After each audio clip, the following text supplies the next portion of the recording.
This year, I was lucky enough to be invited to Chelsea Flower Show as part of the Young People in Horticulture Association committee. I've never been to Chelsea before and I know not everyone can make it, so I thought I'd do my very first attempt as a vlog. So hopefully if you missed it, this video will give you some idea of what it's like this year. Now, I'm no Zoella, but I'm going to try my very best to make this slightly interesting. My train journey was about 1.5 hours from where I am. And since I was coming basically straight from work, I was absolutely exhausted, so started off the journey with some Vanderpump Rules and a sharp transition to where we are staying in London. I completely forgot to record the actual journey getting there, but it's just as well because I got lost in the Circle line and somehow I managed to get the wrong flat here anyway. But it all ended up fine. I ended up finding the right place where a few of the committee members were staying. Hey. Hi, I'm Molly. Hi, I'm Abby. Hi, I'm Sarah. And you know me. There you go.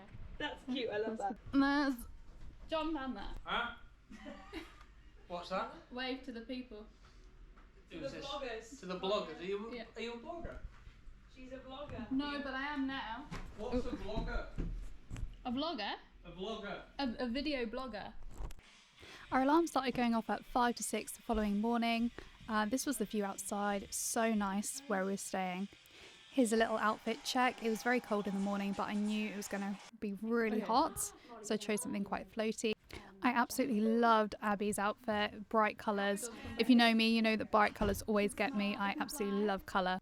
And everyone was looking so smart and gorgeous, ready for Chelsea. We were invited to the Chelsea Breakfast Club, so we arrived there at 7:30 and were shown to the Newt, which is where the function would be. The young person's breakfast was hosted by the Newt in Somerset, and as we're walking through here, this is the quietest you'll see it. Next time you see this, it'll be absolutely rammed with people. We got shown to the reception area where they gave us these name tags. Of course mine is spelt wrong. It doesn't matter what it is, every single time my name is spelt wrong. The venue was so beautifully decorated. I particularly loved those gardening wall lights. I just thought that was really clever. When we got up the stairs, it opened up to this really nice room, all in the Newt's colours. This is where we can meet other people, other young people in the industry, catch up with the rest of our committee, and meet our Chelsea ticket winners this year. So if you didn't know, sometimes YPHA have extra tickets that they can give out to their members, and we run a little competition. Katie and Daniel are our winners this year. And if you're under 35 living in the UK and you work in horticulture, be sure to join YPHA. We have loads of opportunities like this where you could win tickets to go to certain events all throughout the year. I really like how they use stones to stop those hanging dividers from swaying, and there was a stage right in the middle of the room for speeches and a band. I'm Daniel, I am the school gardener at Middleton Hall Trust, and I am part of YPHA. Product placement right here. Unfortunately, my catch up with Daniel was cut short when the speeches started. And once the speeches were over, we were divided up into 13 different groups and set off to tour some of the gardens. Right, we're going on a tour now. Hyped? You ready for this? Oh, Yeah. sorry, you're recording? Yeah. Yeah, very high. I was blown away by the use of colour in this garden, designed by Manoj Molde, who actually got married in this garden. Manoj is award-winning garden designer and the RHS Ambassador for Inclusivity and Diversity. He named this garden the Eastern Garden of Unity, and it was designed with accessibility for people with disabilities in mind. This garden was one of the few gardens that the public could walk through. The paths were deliberately flat and a lot wider than normal paths to allow for wheelchair access. We were so lucky to actually get to catch up with Manoj, and he describes why he chose the colours he did. For example, the colours chosen for the back wall there, you can see on the fence posts, are taken from the colours of his late mother's saris, which I thought was a beautiful personal touch to this garden, and how it highlights his Indian heritage. First and last. Yeah, I'd say I don't think they're... Started off with a Hindu ceremony and then we followed it with the registrar's ceremony, so that was really lovely. Yeah, but back to the garden, I mean the colours have been, there's a lot of me, a lot of my childhood, a lot of my heritage. It's about 8:15 now, and you can see how many people have come through. The next garden we toured was the Samaritans Listening Garden. It was designed by Darren Hawke, an award-winning garden designer and a volunteer for the Samaritans. Darren Hawkes designed this garden. He's also a Samaritans listening volunteer, and he designed it on the basis of what a call is like when you call the Samaritans. And he says that the garden will depict that while the path to hope might seem full of obstacles, there is support out there and it is always possible for things to change. He's utilised the hard, rough textures in hard landscaping to depict these obstacles, these sharpness, these cracks in your mental state, your mental health. And walking through the garden represents time, the time it takes to heal, and even though you might have overcome these obstacles in your life, the fragments of them are still left with you in your memories and may never heal. But with the right help, you can continue living on in a sense of serenity, in a sense of calmness and peacefulness. So we have the still water here, some more plants coming with the soft landscaping, a bit more wild, it's not completely curated. We have the creeping plants and trailing plants over there. We were just saying how down here it just looks so much softer planting and floral and happier. Yeah, doesn't it? Which is just calm. The water always makes me feel calm. What's your favourite bit about the garden?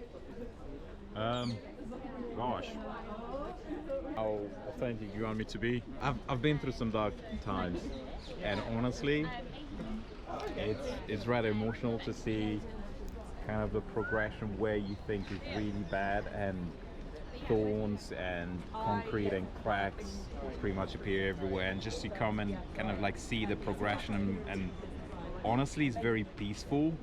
On this end is quite something. It's like someone sort of went through this and knew how to kind of like add this as a design out of kind of personal experience more than just like the logic of putting a garden design together. So I think that's where this garden like really hits the right place for me. My favourite plant, I don't know the names of them, but I think that one's stunning. Acanthus. That's my favourite. After that, we were taken into the show tent where all the cut flowers are. This is where the main competition is held for the cut flowers, and it's where horticultural companies come together and showcase their products, all of them hoping to win an award here. The number of sales that you can get for having an award-winning plant at Chelsea completely outweigh the cost of displaying and entering the plant into these competitions. Here we have the delphinium stand. Delphiniums have been a Chelsea classic ever since it began in 1913.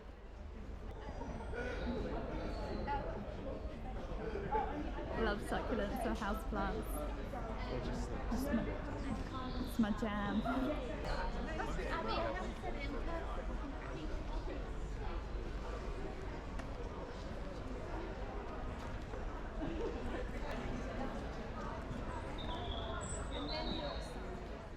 The next garden we were shown was the Natural Affinity Garden for aspens that was designed by Camilla Taylor. I like it when there's the kind of semi-wild, like very natural looking. Yeah. In my workplace, in my garden, like it is the theme because I don't get to weed everything, so I'm very on trend in that case. We deal with people with special needs, so like autism and complex needs. Camilla Taylor writes, "The Natural Affinity Garden for aspens was inspired by my background in psychology, working with young people on the autism spectrum, and my belief that nature is good for our health, creativity and thinking skills. The footprint of the garden is based on my interest that the brain neurons and plant roots not only look similar, but have also been mathematically shown to grow in the same way. The garden is composed of three main elements: trees, plants and stone. The plants have been specifically selected for their individual sensory qualities and are placed according to different sensory zones." Next, we were shown around the Teapot Trust Elsewhere Garden. Since 2010, Teapot Trust has supported over 14,000 children and young people working in hospitals, patient support groups and GPs through the gentle process of art therapy. The garden itself represents child's imagination as it blossoms in response to the freedom that art can bring. One of my favourite features about this garden was the water feature that went off every now and again and poured like a teapot. You like it? Yeah, I like it. It's like whimsical. Do you like it? I do, yeah. I like water features, you know? Yeah. I'll make it go off every 15 minutes so you know the time. If you were to do a garden, what would you do? Japanese style garden, I think. Yeah. They're your favourite? Yeah. I like working with stone, aces. Yeah, Japanese garden, I think. Water feature. This is quite Japanese. After that, we headed back to the Newt to get some much deserved breakfast. And some orange juice. I think I could down some orange juice. Then you would need the loo, wouldn't you? Party. You loving it? Loving it. Although you're a clematis expert, I love clematis. Well, it's there one of we my go. favourite flowers. We have like 4 or 5 at home. It's just, Love that. it's just bloody stunning, isn't it? Yeah. By the time we got back to the Newt, I was absolutely ravenous. They had loads of different pastries. I especially loved that one with an apple centre. It tastes a bit like a strudel, and I really wanted to fill up for the rest of the day because I wasn't sure if we were going to get lunch or not. After that, there were a few more speeches, and then we got to mingle with the other young people and meet leaders in the industry. Now, I don't know which one it is, but maybe you do. Maybe it's you, but you know you're going to be on that main avenue and you're going to do a garden. It's going to get a gold and going to be every bit as fantastic as that. And that is the wonderful thing about horticulture. All the speeches were very positive and inspiring, and the next speech definitely showed us that we need to work on YPHA acronym. You need a better acronym, I think. Young People's Horticultural Association. So, and if you're not a member, be a member. Put your hands up. Go and speak to them, because you are the association which will then advise us and others about what that future looks like. So please do, go and meet them and join up so that we make sure that we are stronger together. Not really. Straight on that way. Straight on. Go on, they've picked up the pace. We got to see a few more gardens, and this is how crowded it was for the majority of the day. You could barely see through people. We kept losing people all the time, but we made it to the gardens, and luckily we were allowed the VIP access into them because it was so difficult to actually get to the front. Out of all the gardens, this Nurture Landscape Garden designed by Sarah Price has got to be my favourite. She's been really brave. This is about Cedric Morris. Yeah. Cedric Morris, the breeder, the artist. Cedric Morris was famous for his paintings. He painted, I can't say the titles of the paintings terribly enthused me because it was about egg and about eggs and cotyledon. But what those paintings are about is about the colours. So the colours you're seeing are taken directly from the painting. So they're muted pastels. So a few things to know: the walls are made out of straw. You might have seen that on Gardeners World. So the irises, Cedric Morris bred over 90 different irises, which is quite an impressive feat in their lifetime. And Sarah Price did a garden with M&G back in 2017, I think on the corner. It was a Mediterranean garden. She picked up these same colours. The trees that gave it really a Mediterranean look are the Pinus sylvestris, which are shown here. As with most of the larger plants at Chelsea, these trees are rented and they will be returned, but the garden will be broken up and relocated and planted at Brenton End, which is part of the Garden Museum's initiative to restore and revive Brenton End House and Gardens. The sands you see used here and that were part of the making process of these large, really rustic, earthy looking plant pots all come from the reservoir that Crocus was building for their nursery. So these are very pretty, and these are umbellata and buskifolias, and I think they're really lovely. And what I'd say about Sarah is that she's a fine artist by training. She's got a degree in fine art, and I think she paints with plants. I would definitely agree with that sentiment, and it was a lovely way to put it, painting with plants. Our next stop that had everyone buzzing because of the really cool structure in the middle of it was the Royal Entomological Society Garden. The idea behind this really cool structure is that this is how insects see. All of those circular windows represent the compound insect eye. Something that was really cool was that the sound completely changed when you go into this space. You can hear really well what someone is saying from the other side of the room, almost like being next to water. The room kind of reflects the sound back into itself, and so everything was so clear even if you were really far away. insect science lab here at Chelsea. It depends on where you're stood or how the light is hitting it, what colour it is. So it's a similarly inspired thing to the iridescence that you see on insects, which comes from structure rather than pigment. The planting that Tom Massey has designed, at the front we have climate resilient planting, so that's why it has a bit more of a Mediterranean feel. And the bare earth is very much deliberate as well. So insects use that for basking, for nesting, for burrowing. And particularly you'll notice the kidney vetch, this yellow plant over here, and there's a few of them spotted about. That's the only host plant of the small... Luke, the director at the Royal Entomological Society, gave an absolutely fabulous demonstration and presentation about the structure, and every little detail in it has been designed with insect in mind. There's nothing that is in this garden that hasn't been put there specifically.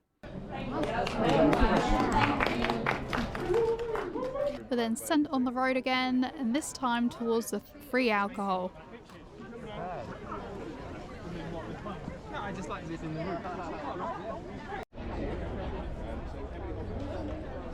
Well, did you prefer the rosé or the white? wine? The white one, yeah. I did like that. It was really nice, chill and refreshing. Yeah, exactly. It had kind of an aftertaste that's sort of like, oh, this is fresh. Just a cool dude over there. Then I attempted to talk to Daniel a bit more and finish our conversation from earlier about how he got the tickets and what work he does, but we were cut off yet again. Meg, how are you finding your trip? I'm loving it. Thank you. My first time at Chelsea, so... What's your favourite bit so far? Oh my god, all of it. The that Mediterranean garden. It was amazing, wasn't it? So beautiful. That's the kind of garden that I want. Where I can afford a garden if I can ever afford a garden. But I want little bits of different ones. So like the wildlife. The ecological one. Yeah, the ecological one. And yeah, I love the stone one. With stunning, wasn't it? Water going through it. Getting through anywhere was so difficult, and we thought we'd lost people so many different times. You made it! You are like a pigeon! This is literally Houseplant Row, look. Oh, this is like my dream. Companies that I know that you put this daisies, Gabon Green and I don't know. I want to see Gabon Green. They're one of these ones. They're I don't know which one they are. I think it might have been that one. I might have to circle back or something. Now to the best part, the houseplant section.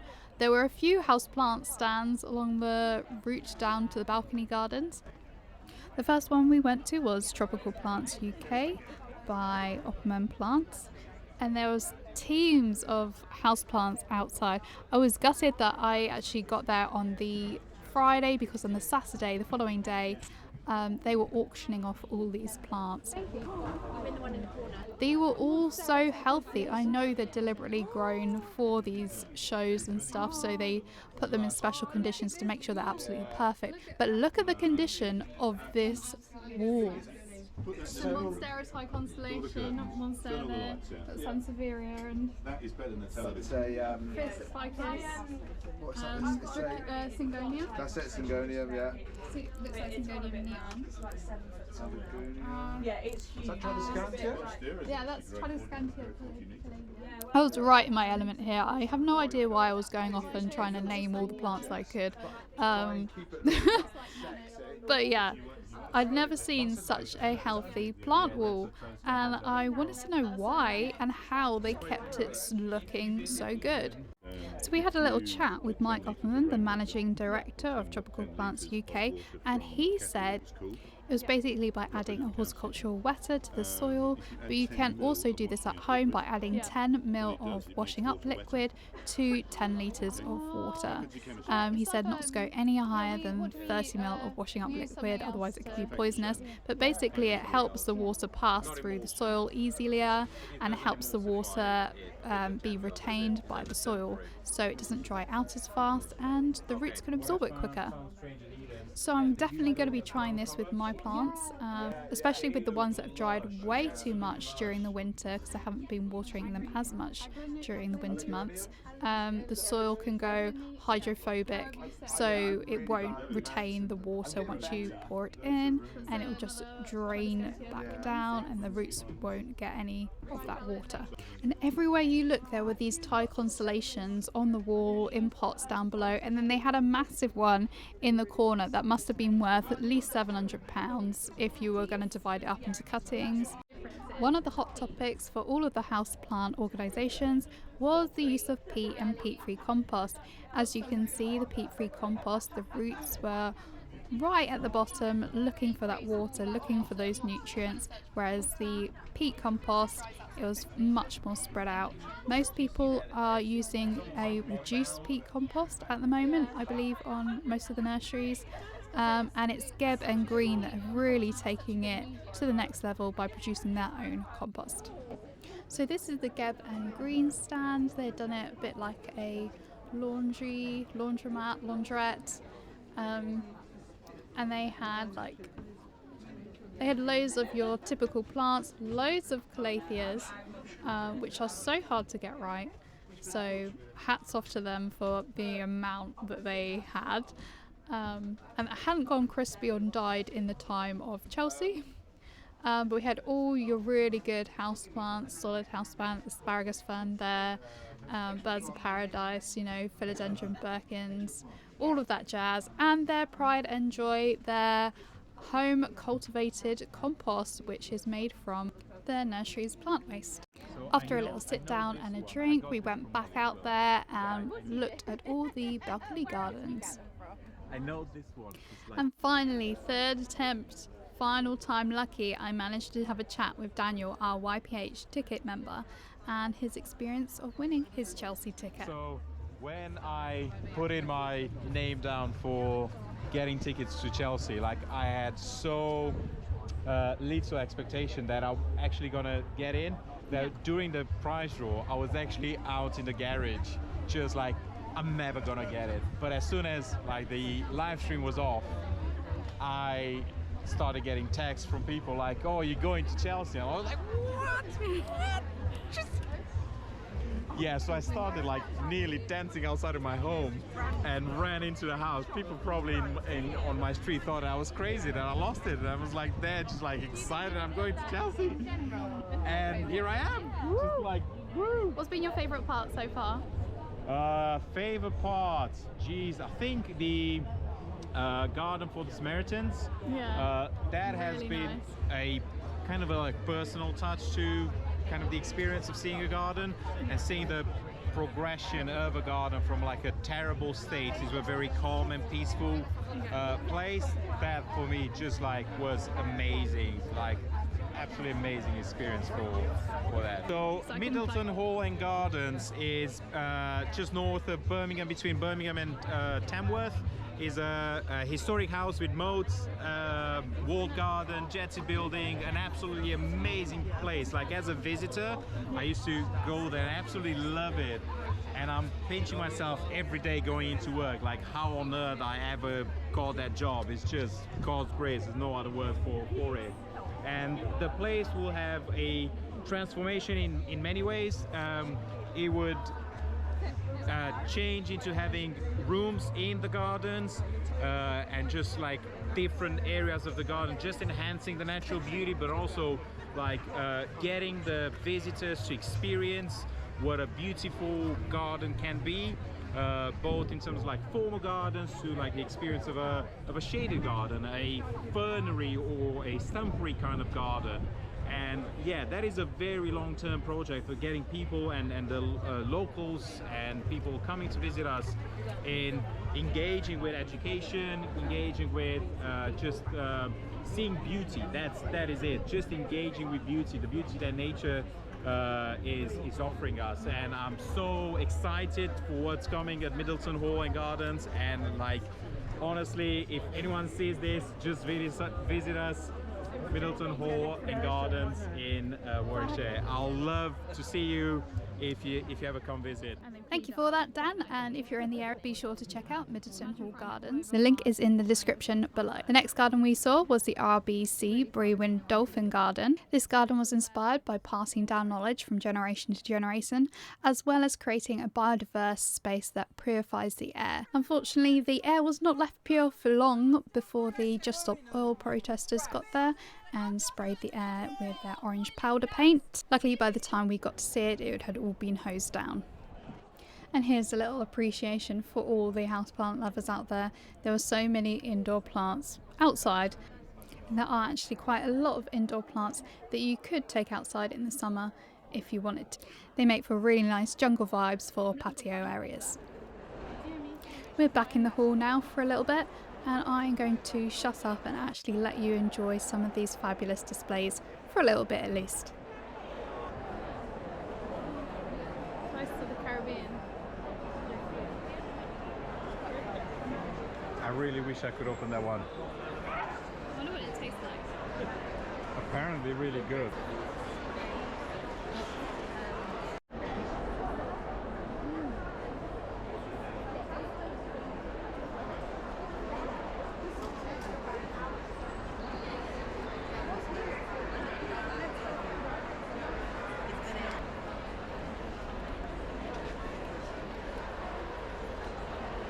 We have to stop by.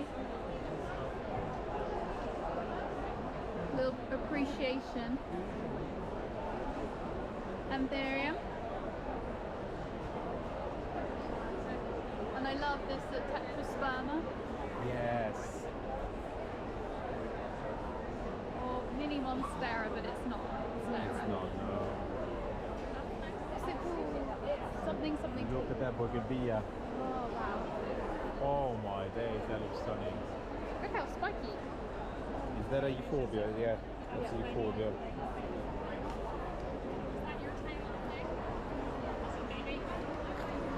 Allocasia zebrina. I love them, but I kill them.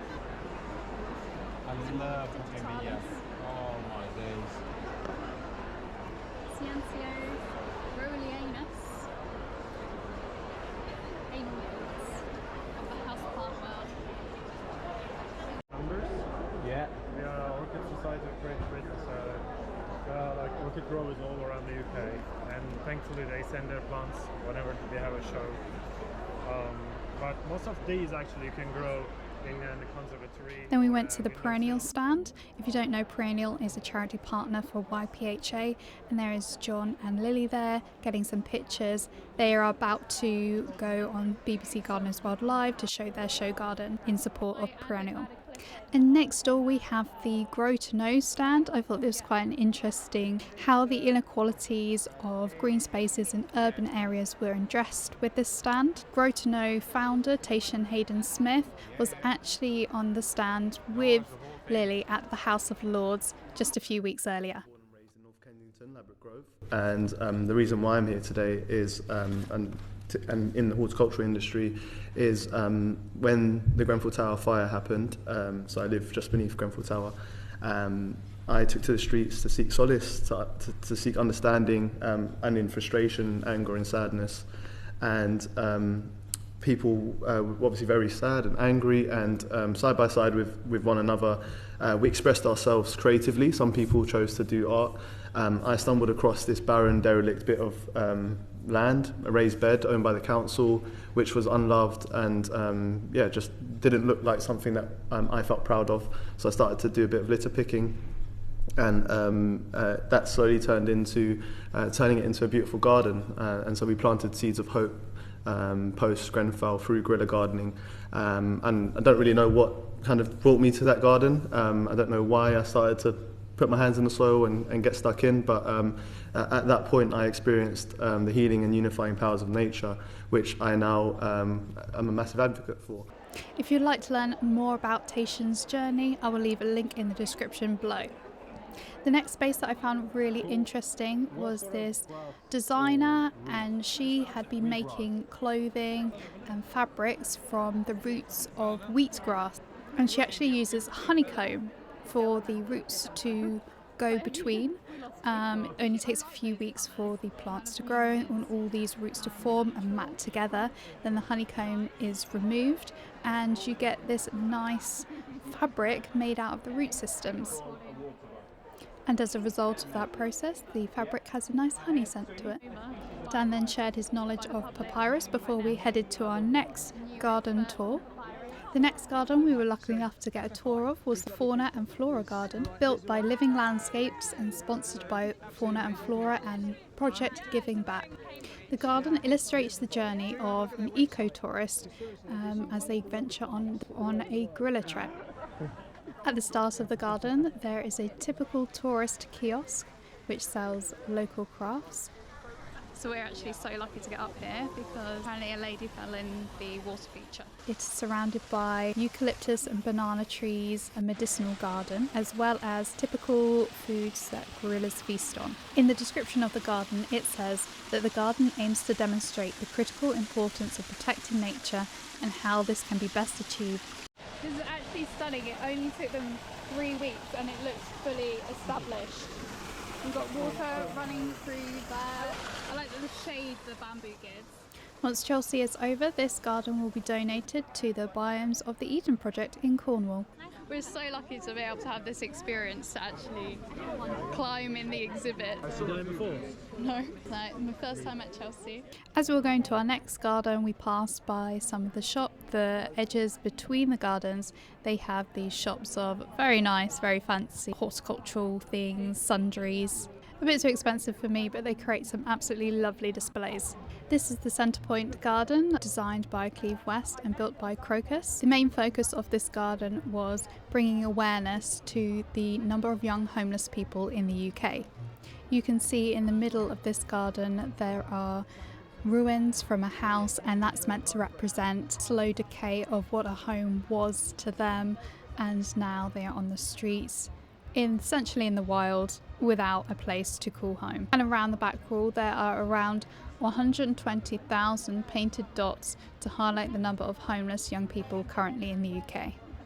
So we're just going to go and get some food because it's 4:15 and we still haven't eaten yet, and my mascara is starting to run now. I didn't bother filming eating the food. This is not a mukbang channel and it was so expensive. I just got the most basic thing that I could. After that we went back into the main pavilion and saw the David Austin stand. David Austin is known for its award-winning roses and breeding, and in fact they had one of their new introductions, the yellow Danahue rose, which people are smelling now. It's really fragrant and is expected to be extremely popular. The good thing about breeding, plant breeding and innovation is that they're going to keep getting better and better plants that are more disease resistant, that smell nicer, that have nicer blooms, longer flowering times. So any new introduction of flowers are highly sought after from retailers to see how the new plants can replace some of the old variants that we have. So for all the fungi lovers out there, mushrooms. No, you need to wear like your that one there. Always mistake wearing showy boots. No, why they grow so close together? Mushrooms? Yeah, because they don't need mushrooms. I'm such a fun guy. Look at the oysters growing out in the book. I know. The tree ferns must have taken so long to grow. So, I found one in a compost bin. Not on my current job. Can't believe my previous you know job. how expensive they are? Well, that's it. The last frost killed it. Oh, that's gutting. But it was bad, and it survived 3 winters out in a compost field, in a compost pile in my previous job. And then when you took it... So I took it, it started, because that was the thing, I took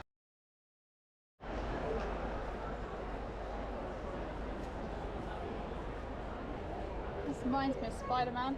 Oh, Spider-Man, that makes more sense. Yeah. After having a lesson in crazy kissing skills, we spied this year's plant of the year, which is the Agapanthus blackjack, which was bred by South African plant breeders Duet. They're on display here in the Rustic Recipes Reimagined Garden by Sparsholt College, who won the Best Discovery exhibit. Pretty much everything in this garden is edible. It takes inspiration from seasonal growing and medieval cookery books, which have recipes with the ingredients that can all be foraged from the countryside, all grown in UK gardens.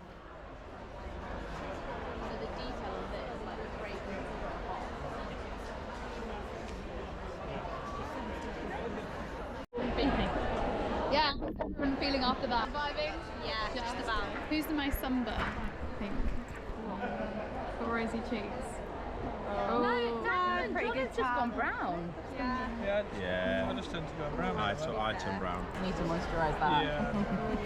Gotta moisturise. I wish I could just teleport and be in my bed. And on that note, it was very much time to go home. We had been there for 10 hours and everyone was completely fading, and we still had to make the journey back to wherever we came from, which was all up and down the country. So yeah, we're absolutely exhausted. So there you have it, a day at Chelsea. Fair play if you've made it all the way through this video.